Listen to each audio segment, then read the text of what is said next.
Hi friends, நம்ம இப்போ யாரை பற்றி பேச போகிறோம்னா திவாகர். இவர் தான் வாட்டர்மெலன் ஸ்டார்னு எல்லாரும் சொல்லிக்கிறாங்க. யூடியூப்பில் இவர் தான் இப்போ ட்ரெண்ட் ஆகிட்டு இருக்காரு.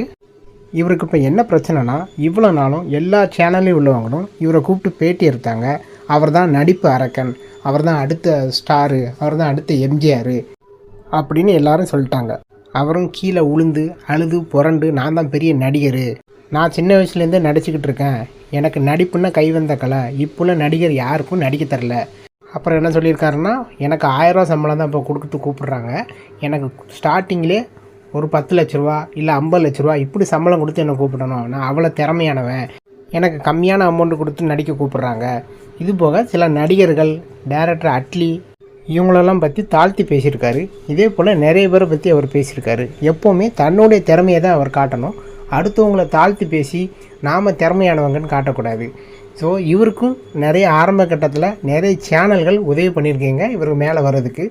தகுதியான ஆட்களை ஃபஸ்ட்டு முன்னேற்ற பார்க்கணும் மற்ற சேனல்லாம், அப்போ தான் தகுதியானவர்கள் முன்னேற முடியும்.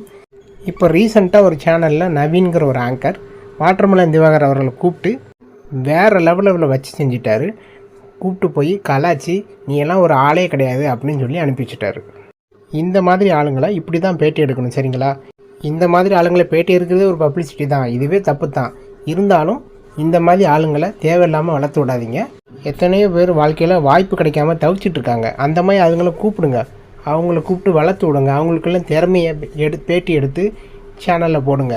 இதே போல் விளையாட்டுத்துறையில் தமிழ்நாட்டிலேருந்து நிறைய பேர் சாதிச்சுட்டு வராங்க. செஸ்ஸு, ரன்னிங் ரேஸு, இதிலெல்லாம் நிறைய திறமையை காமிச்சிட்டு வராங்க. அவங்களெல்லாம் கூப்பிட்டு பேட்டி எடுங்க.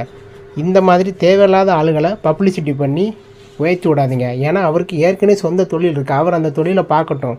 அவர் ஒன்றும் காசுக்கு வழி இல்லாமல் யூடியூப் சேனலில் வந்து இந்த வேலையை செய்யலை. அதனால் எல்லா சேனலும் கொஞ்சம் புரிஞ்சுக்கோங்க.